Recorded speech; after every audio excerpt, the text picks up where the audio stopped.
The Pirates are running it back again. Ben Cherington, Travis Williams, and Don Kelly will all return in 2026, despite 6 straight losing seasons. Meanwhile, October baseball is heating up. We're going to talk about all of it on Locked On Pirates.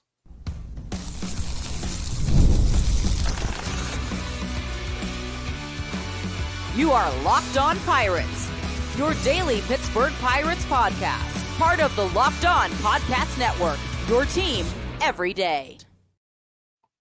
Hey, welcome to Locked On Pirates, your daily podcast on the Pittsburgh Pirates, part of the Locked On Podcast Network, your team every day. I'm your host, Gary Morgan, and today we're breaking down the Pirates' decision to retain their leadership trio.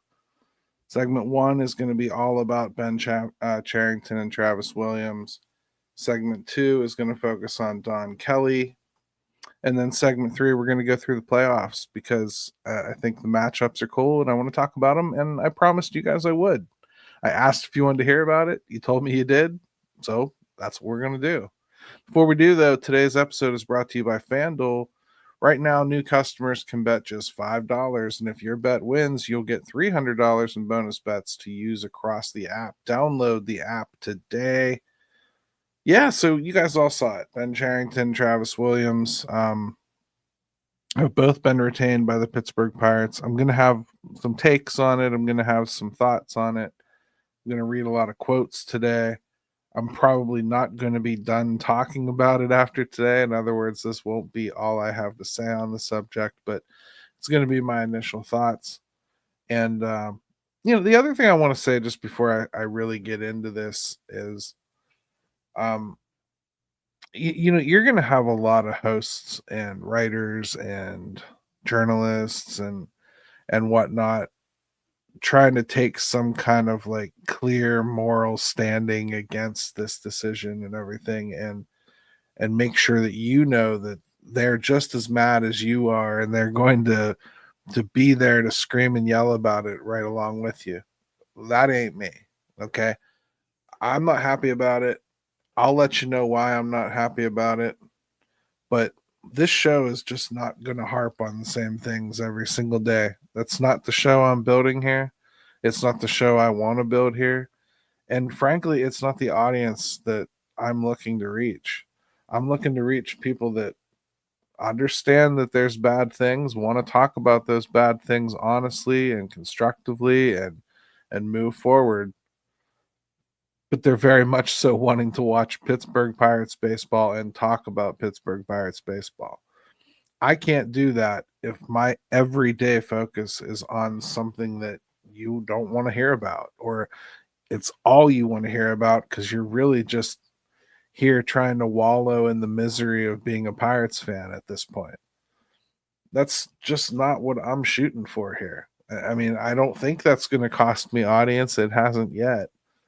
But as this gets more and more emotionally charged, people will be asked to pick sides. And let's just be really clear. This isn't about picking sides for me. This is about just being honest and talking about what I see and talking about what I hear. I told you yesterday on the show that I was hearing that this was going to happen. Lo and behold, it happens. And I don't make myself special for having heard it. It wasn't a very good, well-kept secret. Other people were starting to feel the squirmishness of that probably taking place as well. And I think you saw some of those back off. Noah Heil said it like a month ago on The Fan that this is what he saw happening. So, nobody should really be acting super shocked. I still think that I expected Bob Nutting to kind of take a little bit of a period of time to think before he decided to do this, but didn't. So let's get into some of the quotes here. Ben Cherington, he says, "We've got to deliver better to our fans. That's very clear. It's in my mind all the time. I don't believe that continuity in certain positions reflects a lack of change. Change is constant. It's happening throughout baseball operations, throughout our clubhouse, all the time. We're talking all the time, even now, about who are the people that can support our players, that can work most effectively with our players." So the first thing I really want to say is, like, this was one of his first big quotes about why it's okay basically to run it back. I think this was a common theme throughout the questioning. Most of the journos that were there, and I should say this was not all the journos that could have been there. They pulled this press conference together rather quickly, and it's probably not got anything to do with returning journalists from Dublin, because there aren't a whole lot of people that cover both the Steelers and the Pirates. So if you think that they moved heaven and earth just to keep Dejan Kovacevic out of this press conference room, as he seems to be indicating online, I don't think so. I don't think that they're thinking like that. I'm sure he would have asked some tough questions that maybe didn't get asked, but in the breakout sessions with Cherington and Williams, they more than got into all of the things that I think he would have asked, and they stonewalled those reporters the same way they would have stonewalled him. I mean, he's been doing it a lot longer than most, but that doesn't make him special. Honest to God, I don't think that the Pirates were going to give anything extra, no matter who was or wasn't there. But it wasn't a full capacity room, and I would say the questions were pretty benign. Probably the most pressing that happened really was on Travis Williams, but let's finish up with Ben Cherington here first. How do we improve the tools that we are delivering information, or the tools we're delivering to our staff or players, so that we're in a better position to improve or make good decisions? I'm reading all these quotes on purpose because I just want to get through them all and then kind of like go back and understand something major that was missing. How do we improve the culture? How do we build a culture in that room that the only energy is going toward the same, or that game that night? I think about what I need to do better all the time, just continuing to learn from what we have done, the decisions, the ones that have worked well, the ones that haven't. I strongly believe in my ability to do that. We've got to go do it and execute. So that was all Ben Cherington's quotes. Most of them, anyway, a really large sampling of what he had to say directly upon being asked. Do you know what I didn't hear? I didn't hear that I need better players. Did you notice that? Did you notice how it wasn't about better players coming in? It was about finding better ways to basically translate his genius from the analytics guys to the players. It was about finding a way to build a better culture in that room, not bringing in better players so that the winning culture takes over. You get what I mean? Like there's no period of time where he basically is going to say, yes, I have to get better players in here. They've talked about needing to get more offense and everything. They have mentioned that they are going to go out and aggressively look at free, whatever. But I'm saying, like, directly, specifically saying, I need to change players. See, that's what I need to hear. That's what I need to see. I don't care about all this Pollyanna crap. This stuff is stuff that every GM says when they're first hired, right before they're fired, all throughout the journey. This is the crap they say. I don't take anything from any of them. I don't care anymore when the Steelers GM talks than I do when the Pirates GM talks. Okay? I'm only really reading these quotes because something big happened. They retained him. Let's do Travis Williams now. The belief and expectation is that this team is a lot closer than the performance and past record would suggest. Given where the team is at this point in time, we felt at the end of the day that making any changes as a general manager would set us back. We're looking in 2026 to make the playoffs, period, full stop. We did not want to veer from that. We're pushing it all in to make sure that we're able to make the playoffs in 2026.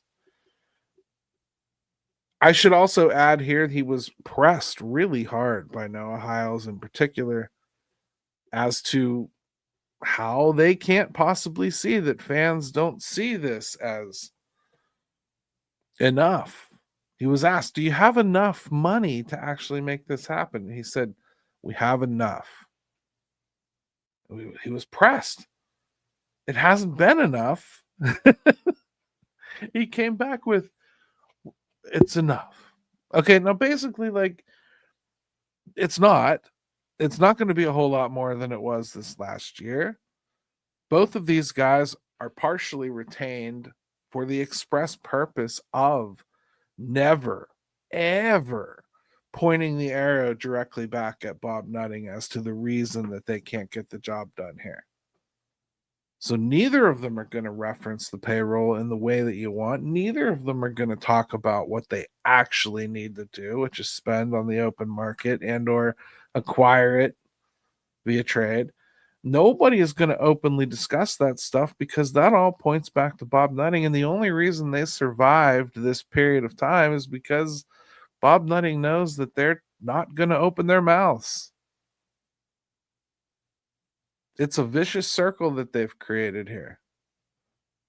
Does that mean that I don't think that we can stumble and bumble our way into being a better team next year by a few games and sneaking into the playoffs? I mean, I have to keep that hope alive. But I certainly don't think that these gentlemen are going to lead me into it. Okay? As we talk more about this decision after I've had more time for it to really digest, we'll dig into it a little bit more. But right now, it's about getting the news out and getting the quotes out. The quotes, first, absolutely no talk of players. That's my big takeaway from the first part with Ben Cherington. Number two, Travis Williams is painfully unaware of what this team is doing. He referenced like keeping momentum going. Your momentum is going in the wrong direction. You don't want to keep it going. You need something stark to stop it and turn it around. Like, these are things that this cat just don't get. And I don't know how fans are supposed to ingest anything he says when he says things like, we need to keep our momentum. Or, we felt at the end of the day that making any changes as a general manager would set us back. From what? From a 7th straight losing season? You get what I mean? Like, you can't say things like that when you've made this. You have to have statements that are more like, I know what it looks like. Listen, if I'm on the outside, I probably fire him too. But you don't know what's going on in here. We've changed this and that. We're committed to this area. We're going to spend more here. If you have a real direct plan of like why what you see from the outside isn't what you see, okay. But you'd have to have credibility for that, and neither of these guys do. So there's not going to be an outcome here where anybody should be jumping up and down celebrating. There are good things that Ben Cherington has done here. We've talked about them. I'll talk about them again once I've digested this a bit. But there's been a lot more bad than good. I ran a little long here, so I apologize. Let's take a quick break. Come back. Let's talk about Don Kelly. You've probably seen a million ads for hair growth products and thought, sure, like that actually works. There are so many products out there, and it's hard to know which ones are actually going to do anything. That's why you should give Nutrafol a closer look. Nutrafol is the #1 dermatologist recommended hair growth supplement brand, trusted by over 1.5 million people. And it's not just hype. This is the supplement clinically tested that targets the root cause of thinning and shedding with a proactive approach. And you can feel good about it knowing Nutrafol is an NSF certified and backed by peer-reviewed studies. See thicker, stronger hair with less shedding in just 3 to 6 months with Nutrafol. For a limited time, Nutrafol is offering Locked On MLB listeners $10 off your first month's subscription and free shipping when you go to Nutrafol.com and enter the promo code LOCKEDONMLB. That's Nutrafol.com, promo code Locked On MLB.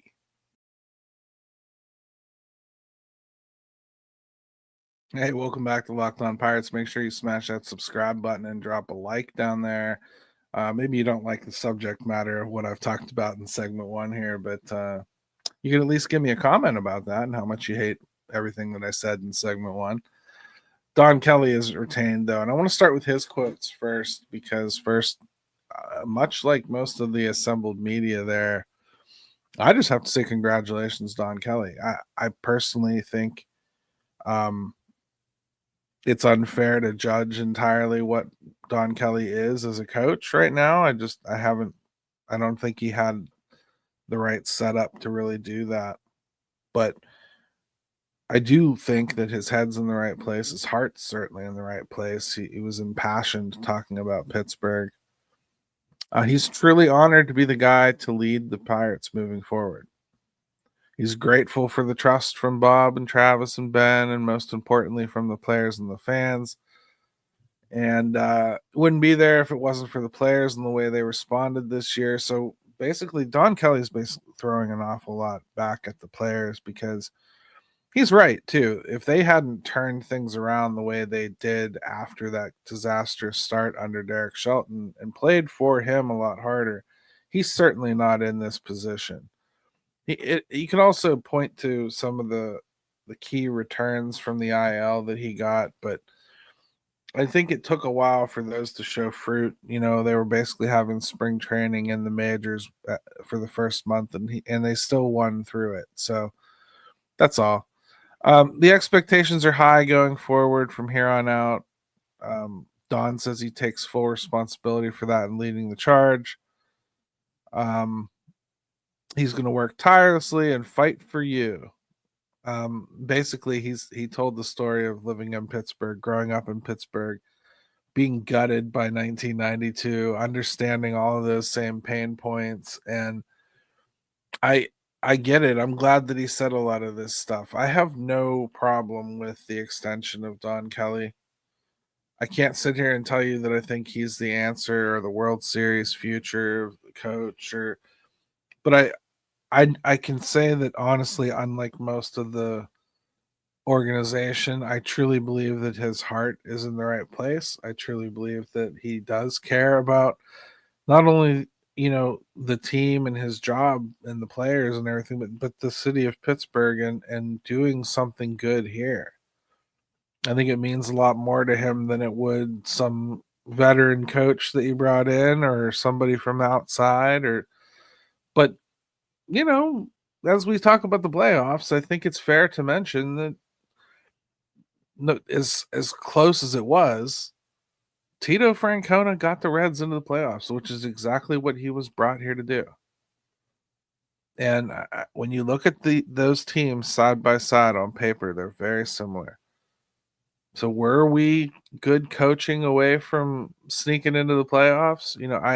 I tend to think not, but I also can't discount it entirely, can I?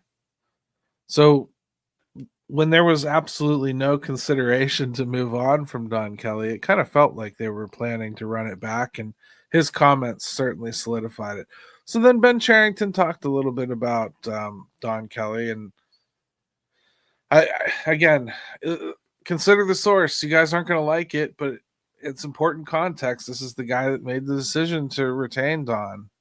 For 6 years, I've only seen Kelly do two things: help somebody else and help the Pirates win.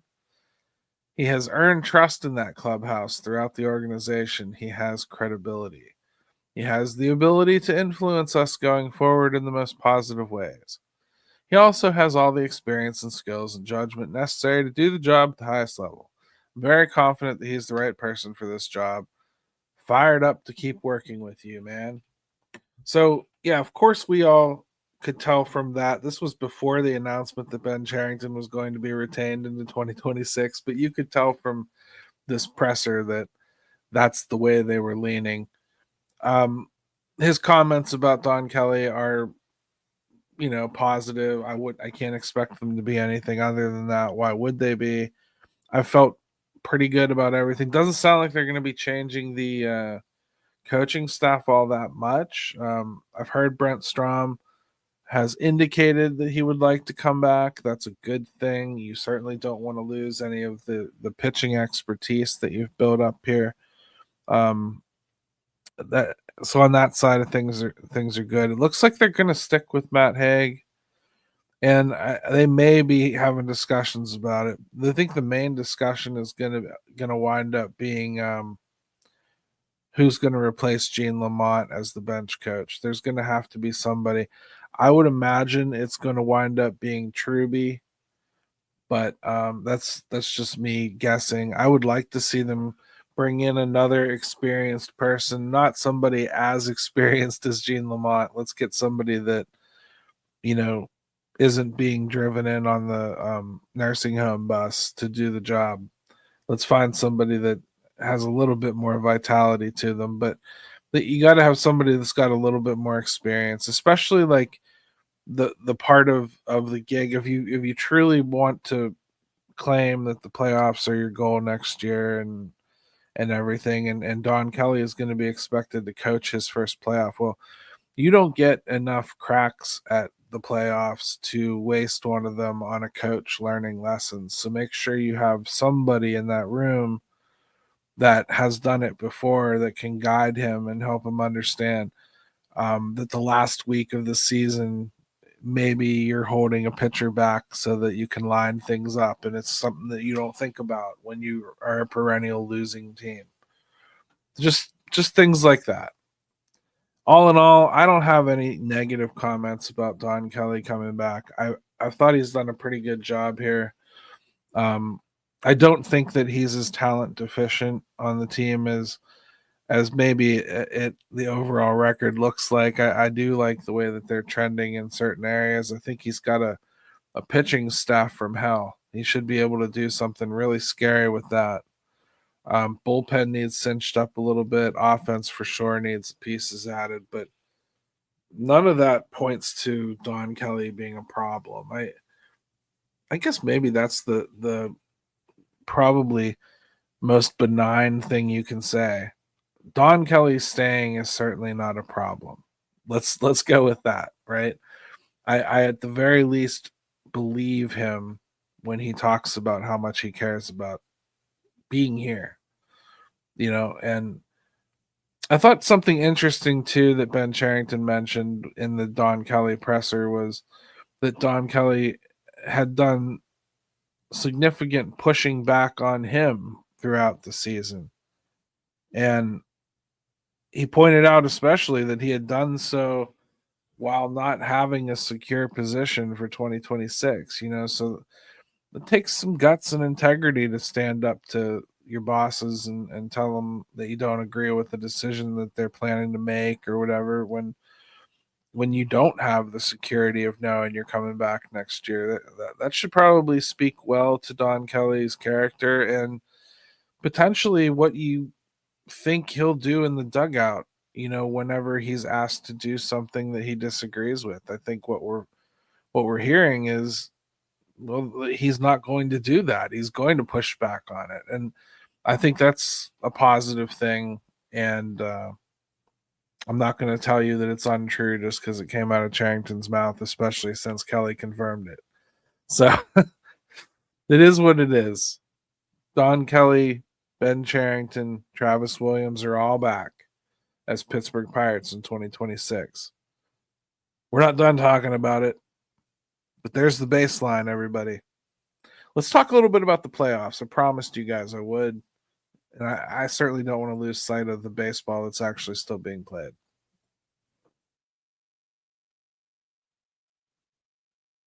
The NFL season is almost here, and FanDuel is making sure you're ready for kickoff with a can't-miss offer. Right now, new customers can bet just $5, and if your bet wins, you'll get $300 in bonus bets to use across the app. Money, money, money, everybody. It makes every game more exciting, whether you're watching your team or just keeping an eye on your fantasy lineup. So are you ready to play? Download the FanDuel app now by visiting FanDuel.com to get started. That's FanDuel.com to place your first $5 bet.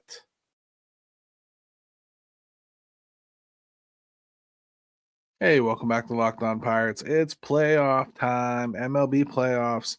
Listen, this is one of my first days, or my favorite days of the MLB calendar. I wish desperately that my team would be involved in it at some point, but they're not.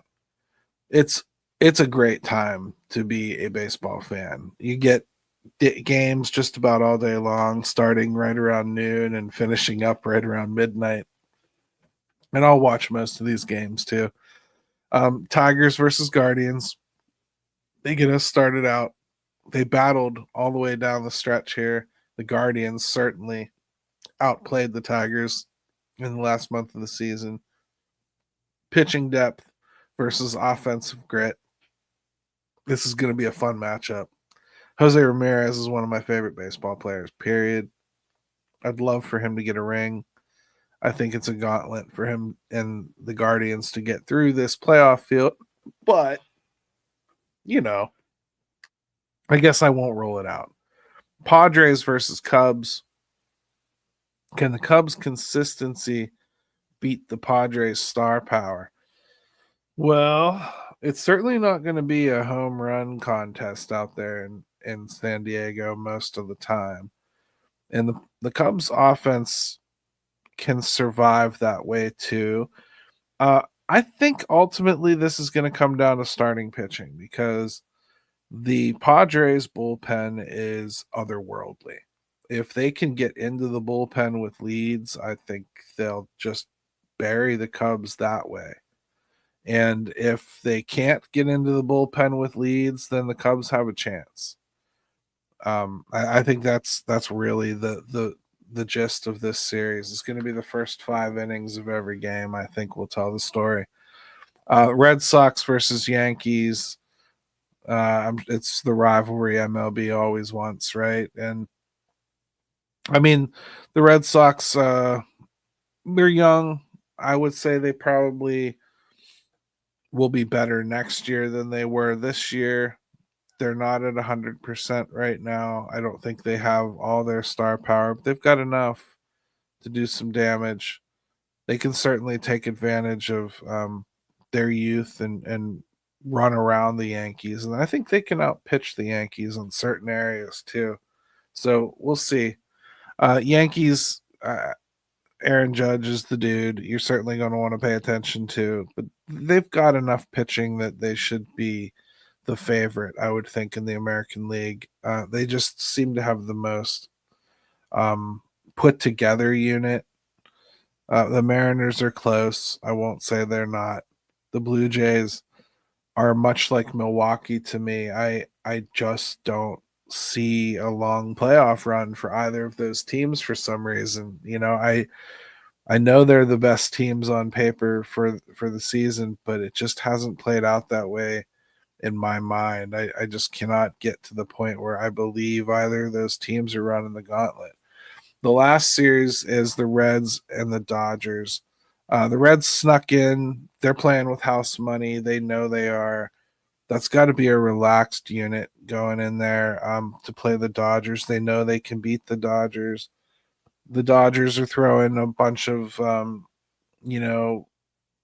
future Hall of Famers and all-stars and highly paid free agents at them in the starting rotation, only one of which has actually thrown more than 100 innings this year in Yamamoto. The Reds, young, hungry pitching, starting away right away with Hunter Green in his hometown of Los Angeles. It should be a pretty good series, I would think. The Reds outside of LA or outside of Cincinnati probably can't rely on their power as much as they typically tend to. But with a guy like Hunter Green, one of his biggest problems is giving up home runs, and that's not going to be nearly as much of a problem in LA. So they could take advantage while they're out there and do some damage. But the Reds have a hard road to hoe in the National League. That said, nobody expects them to win, and they've got just as much talent as almost everybody else in the field. The only teams that that I truly don't think they would stand a chance against would be, geez, the Phillies, maybe. I think the Phillies would be a really tough matchup for the Reds, if only because I just don't think anybody's going to beat the Phillies this year. I think the Phillies probably have the best overall unit in the National League. But the Reds, I think, will have just as good a chance against the Dodgers as they would have if they drew somebody else. I think out of this field, I'd almost rather have the Dodgers. They haven't looked right all year. This isn't the same Dodgers unit that we've seen. That said, that the Dodgers have had less playoff success than you would think for how many chances they've gotten at it. So maybe not looking like a world beater heading into it will actually make them play like it. We'll see. Playoffs are always fun. I love watching this stuff. Ellie De La Cruz is really shining right now, so pay attention to him for the Reds and Hunter Green. Dodgers, Yamamoto goes. He's the best they've got. That could be a real classic pitching duel tonight. Pay attention to Jose Ramirez, like I said, with the guards. I really love watching him play. Fernando Tatis Jr., obviously, with the Padres, but Manny Machado has to know that his opportunities for World Series victories are drying up as well. So look for something special out of him. And their bullpen, again, is probably the most special unit in this field. The Cubs, if their offense shows up and gives you what they gave you for stretches this season, like when Pete Crow Armstrong couldn't be put out, when Ian Happ is their worst hitter, that's when the Cubs are really dangerous, and they can pitch. I wonder about in the playoffs whether they'll actually be able to do it. I think some of the guys they're really relying on either don't have the innings to give, or they're guys that are injured an awful lot to begin with. So you might be fortunate to get through a playoff with them. And the Red Sox and Yankees, well, it's the Red Sox and Yankees. They hate each other. So what? One of them's going to win. I'd rather it be the Red Sox, but whatever. Doesn't matter to me. That's the playoffs right now. Pretty good stuff. I think it's fun. If I had to guess right now, I think I'd go Guardians. I'll probably go Padres over Cubs. I'll go Yankees over Red Sox, and I'll go Reds over Dodgers. Yeah, I'm going to do it. Reds over Dodgers. That's what I think is going to happen. That's the upset. That's the upset special right there, everybody. Thanks for tuning in to Locked On Pirates. The front office believes in continuity, clearly. Don Kelly believes in Pittsburgh, and the playoffs are here. Subscribe, leave a review, and follow me on X at GaryMO2007. Let's keep pushing for better baseball in Pittsburgh together, everybody. Let's go Bucks.